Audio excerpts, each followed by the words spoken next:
Bonjour à tous et bienvenue sur la chaîne Passion du Zéro. Aujourd'hui, présentation d'un nouvel accessoire de l'artisan Fab 432. Il s'agit de briquettes à niche destinées à garnir le tender de la 140C CH Réseau.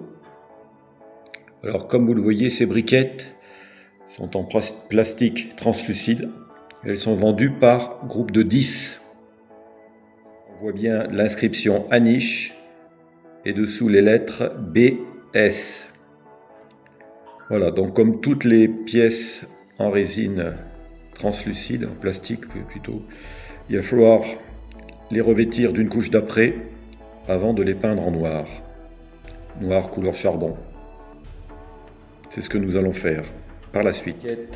De 10 kg l'unité était de la compagnie des mines d'Aniche de Somain, d'où leur nom. Et autrefois, elles étaient utilisées par les chemins de fer et la marine pour la chauffe des chaudières. Voilà, les briquettes ont reçu leur couche d'après.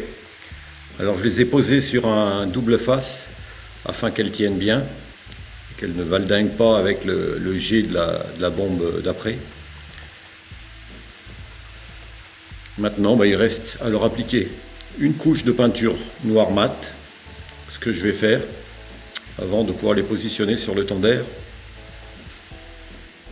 Voilà, les briquettes ont été peintes en noir mat.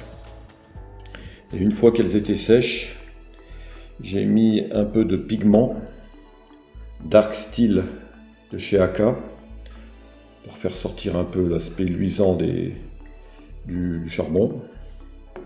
Et après, pour casser un peu ça, j'ai mis une terre à décor ambre naturelle, c'est tout ce que j'avais enfoncé pour casser cet aspect trop métallique peut-être. Et voilà ce que ça donne.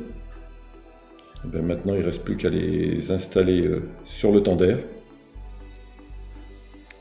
Voici ces briquettes mises en place sur le tonder. Alors bien sûr, ce n'est pas 10 briquettes qui sont suffisantes pour un tender comme celui-ci. Alors il est prévu que je vous fasse une vidéo sur un autre fournisseur de briquettes pour qu'on puisse comparer. Parce que quand il faut en acheter en quantité, il faut privilégier le rapport prix. Alors ces briquettes Fab 432 sont bien. Moi, le seul reproche que j'aurais à formuler, c'est les frais de port que je juge excessifs pratiqués par le site Chapoué. Parce que à chaque fois qu'on reçoit par exemple un paquet comme celui-ci, il fait moins de 100 grammes. Et on se retrouve avec plus de frais de port que de prix de l'article lui-même. Sinon, il n'y a rien à dire. C'est très correct. Vous voyez les détails. Voilà. Donc je vous dis à bientôt pour une prochaine vidéo.